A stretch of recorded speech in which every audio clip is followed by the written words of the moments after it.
आपका स्वागत है यूरेका पे। एनसीईआरटी सीरीज़ में आज हम 12th क्लास के कंटेम्प्रेरी वर्ल्ड पॉलिटिक्स के चैप्टर 3 को देखेंगे। इस चैप्टर में हम भारत एवं साउथ एशिया के जितने भी देश हैं उनके आंतरिक समस्याओं के बारे में चर्चा कर चुके हैं। आज हम भारत और उनके पड़ोसी देशों के मध्य जो विवाद के मुद्दे हैं तथा किस प्रकार के संबंध हैं, इन चीज़ों को हम देखेंगे। तो आइए आरंभ करते हैं। सर्वप्रथम हम भारत और बांग्लादेश के मध्य विवाद के मुद्दे को देखते हैं। भारत और बांग्लादेश के मध्य नदी जल बंटवारा को लेकर के विवाद है। दोनों देश के मध्य सबसे बड़ा विवाद गंगा नदी एवं ब्रह्मपुत्र नदी के जल के बंटवारे को लेकर के है। फरक्का बैरेज गंगा नदी पर बनाया गया है भारत सरकार के द्वारा, और बांग्लादेश को लगता है कि भारत द्वारा नियंत्रित जल के कारण उसके देश में सूखा पड़ता है। 1996 में गंगा वाटर ट्रीटी दोनों देश के मध्य हुआ था, और वर्तमान समय में ये एक दोनों देशों के मध्य विवाद का प्रमुख मुद्दा है। सीमा पर घुसपैठ, बॉर्डर मैनेजमेंट इशू। भारत और बांग्लादेश के मध्य 4100 प्लस किलोमीटर की लंबी सीमा रेखा है। सीमा पर घुसपैठ, तस्करी और अवैध आव्रजन जैसे मुद्दे दोनों देशों के मध्य है। सीमा निर्धारण को लेकर के विवाद है। दोनों देशों की सीमा पर छोटे छोटे एन्क्लेव, जिसे आप छोटे द्वीप भी कह सकते हैं, जैसे क्षेत्र हैं जिन पर अधिकार साफ नहीं था।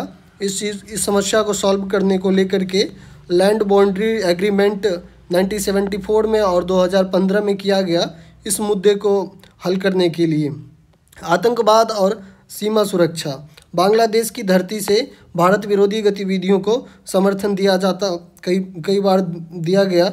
वर्तमान समय में भी भारत को लेकर के जो बांग्लादेश की जो विदेश नीति है वो सकारात्मक नहीं है, क्योंकि अगर देखा जाए तो बांग्लादेश में चीन की बढ़ती भूमिका और साथ ही साथ पाकिस्तान और बांग्लादेश के जो संबंध है उस चीज़ों को लेकर के दोनों देश में निराशाजनक संबंध वर्तमान समय में बना हुआ है।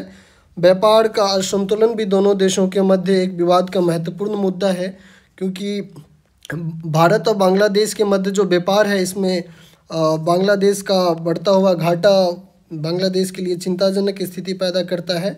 वर्तमान समय की जो मोहम्मद यूनिस की जो सरकार है इस समय में विवाद बढ़ा है, और जैसे कि वर्तमान समय में भी न्यूज़ मीडिया में कई बार खबर आती है कि से कुछ दिन पूर्व जो शेख हसीना की सरकार थी वहाँ पे, तो उस समय में भारत और बांग्लादेश के मध्य संबंध बेहतर थे।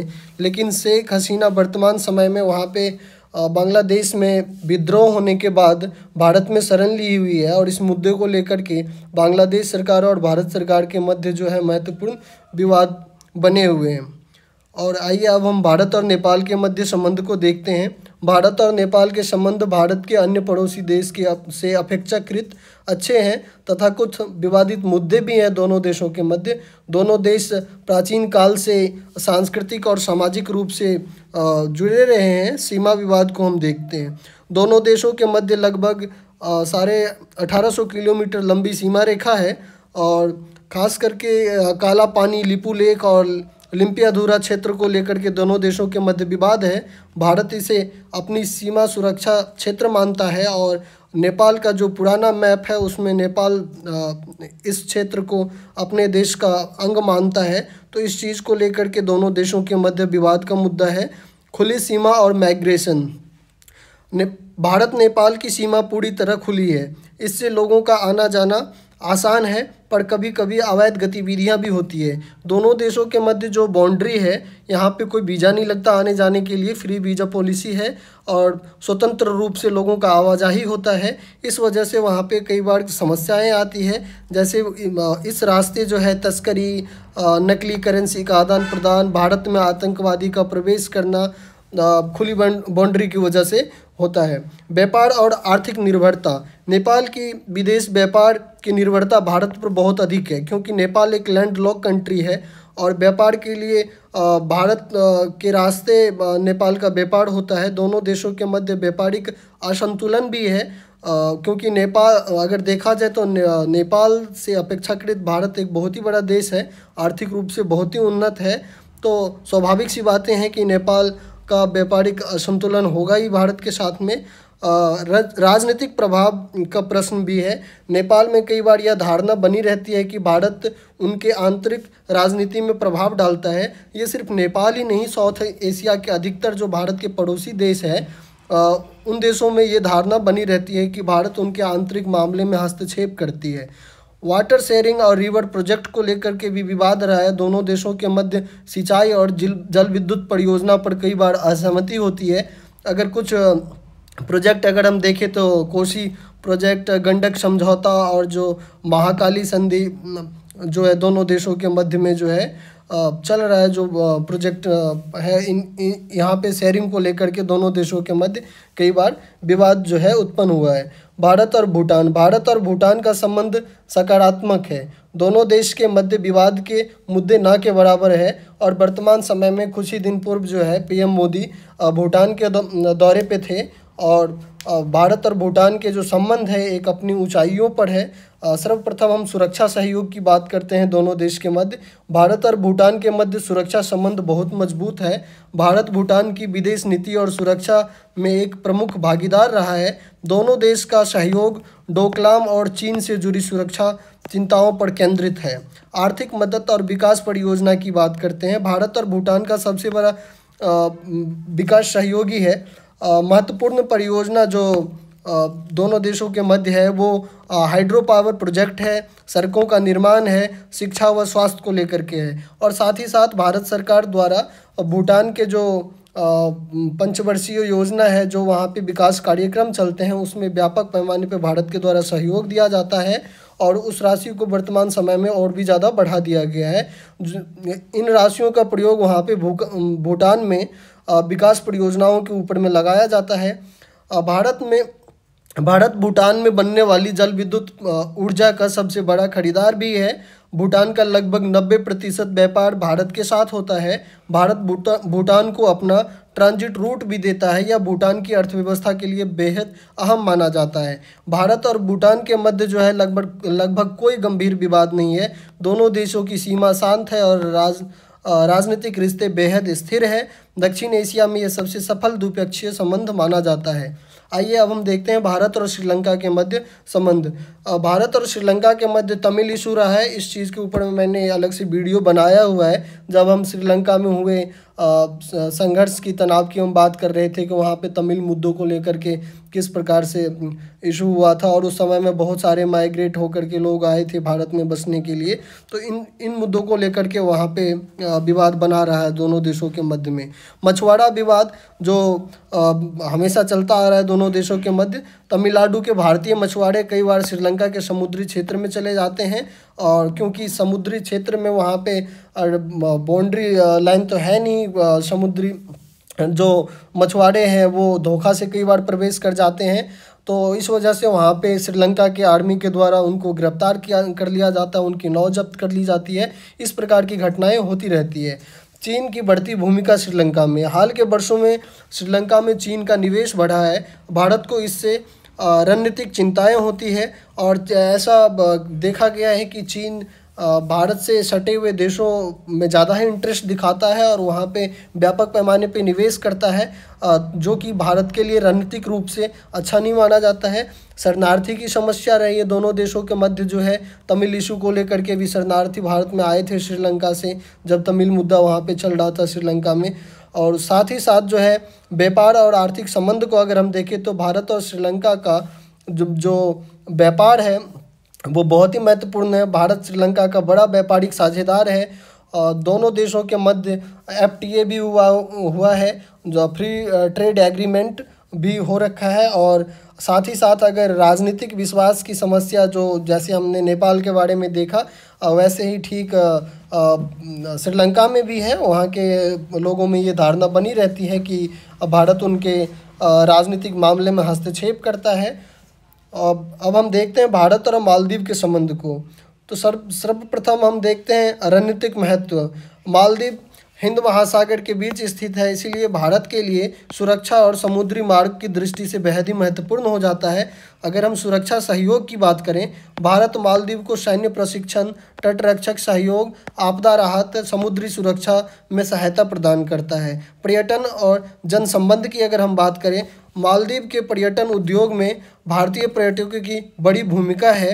दोनों देश के लोग व्यापार, पढ़ाई और पर्यटन के लिए आते जाते रहते हैं और मालदीव का अर्थव्यवस्था जो है पर्यटन के ऊपर में महत्वपूर्ण रूप से जो है टिका हुआ है। इस वजह से मालदीव के लिए ये अति महत्वपूर्ण हो जाता है भारत जैसे देशों से पर्यटन के क्षेत्र में इतनी बड़ी सपोर्ट मिलना।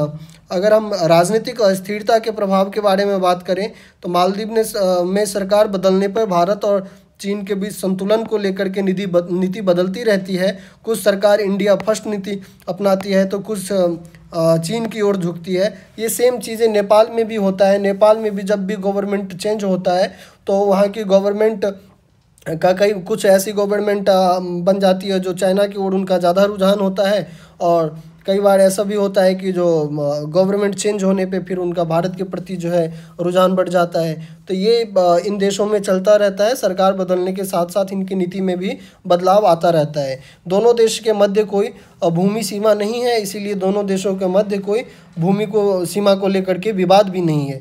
अब अगर हम भारत और म्यांमार के संबंध की चर्चा करें, भारत म्यांमार संबंध भौगोलिक, सुरक्षा और आर्थिक दृष्टि से काफ़ी महत्वपूर्ण है। यह दक्षिण एशिया और दक्षिण पूर्व एशिया के मध्य एक ब्रिज का कार्य करता है। रणनीतिक और भौगोलिक महत्व को अगर देखें तो म्यांमार भारत का एकमात्र पड़ोसी देश है जो दक्षिण एशिया को दक्षिण पूर्व एशिया से जोड़ता है। इसीलिए भारत की एक्ट ईस्ट पॉलिसी जो है, जब हम आसियान के बारे में पढ़ रहे थे तो उस समय हमने एक्ट ईस्ट पॉलिसी के बारे में चर्चा की है। अगर आपने वीडियो नहीं देखा है तो भारत और आसियान के संबंध के ऊपर में बनाए हुए वीडियो को देखिए, तो फिर आप एक्ट ईस्ट नीति जो है इन चीज़ों को लेकर के आपकी जानकारी बढ़ेगी। इसलिए भारत की जो एक्ट ईस्ट पॉलिसी है उसमें म्यांमार की भूमिका जो है महत्वपूर्ण हो जाती है, क्योंकि म्यांमार भारत का एकमात्र पड़ोसी देश है जो दक्षिण एशिया को दक्षिण पूर्वी एशिया से जोड़ता है। तो ये एक ब्रिज की तरह कार्य करता है और दोनों देशों के लिए बहुत ही महत्वपूर्ण, दोनों देश एक दूसरे के लिए बहुत ही महत्वपूर्ण साबित होते हैं।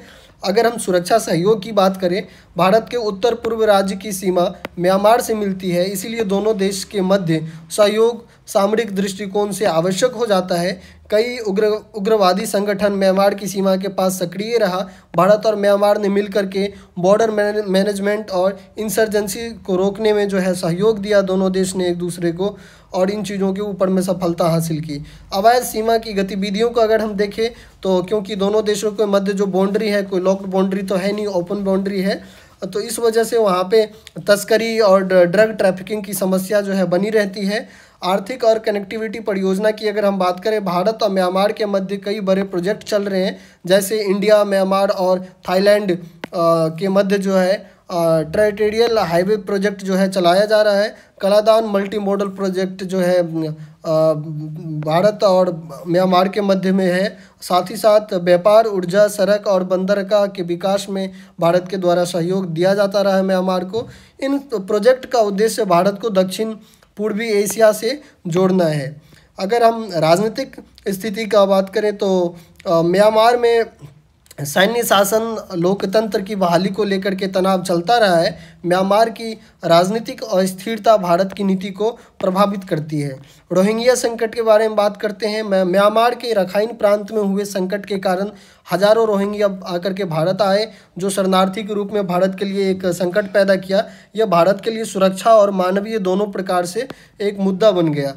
चीन का प्रभाव अगर देखें तो म्यांमार में चीन का बढ़ता प्रभाव भारत के लिए रणनीतिक चिंता का विषय है। बंदरगाह, सड़क और ऊर्जा परियोजना में चीन की बढ़ती भूमिका भारत की विदेश नीति को प्रभावित करती है। इस प्रकार से देखा कि कैसे भारत एवं भारत के जो पड़ोसी देश हैं उनके मध्य जो संबंध है, इन चीज़ों में कुछ महत्वपूर्ण जो पॉइंट है अगर इसको देखें तो आप अगर किसी भी देश को लेकर के अगर आप आंसर कर रहे हैं, एग्ज़ाम में अगर आप लिख रहे हैं, तो कुछ ऐसे मुद्दे हैं जो कि आप डाल सकते हैं उसमें, जो आप हमेशा याद रखिए। खास करके तो एक सीमा विवाद को लेकर के और व्यापारिक मुद्दे और शरणार्थी की समस्या और साथ ही साथ जो सीमा पे जो तस्करी और ट्रैफिकिंग जैसी चीज़ें जो होती है, इन चीज़ों को लेकर के आप लिख सकते हैं। और एक चीज़ आपने कॉमन देखा होगा, क्योंकि भारत साउथ एशिया में भौगोलिक दृष्टिकोण से, आर्थिक दृष्टिकोण से बहुत ही बड़ा देश है और उनके जितने भी पड़ोसी देश है उन सभी देशों के मध्य जो है कई बार लोकतंत्र स्थापना को लेकर के और कुछ और भी आंतरिक मसले होते रहे हैं। इन सभी वजह से कई बार भारत के ताकत को देखते हुए वहाँ पे आंतरिक मामलों में हस्तक्षेप को लेकर के भारत के ऊपर में आरोप भी लगाए जाते हैं। तो ये आप राजनीतिक विवाद के रूप में इन चीज़ों को देख सकते हैं, समझ सकते हैं। तो आप ये 3-4 जो पॉइंट हैं इसको आप परमानेंट ही याद रखिए, जो कि भारत और उनके पड़ोसी देशों के मध्य महत्वपूर्ण जो मुद्दे हैं, इन चीज़ों को लेकर के आप एग्ज़ाम में इसको नोट कर सकते हैं। आप इसको 1-2 बार पढ़िए, चीज़ें समझ में आ जाएगी। और आप बुक भी पढ़िए, इन चीज़ों को भी देखिए। आप इसे चाहें तो स्क्रीनशॉट ले सकते हैं, नोट्स बना सकते हैं ताकि आपको याद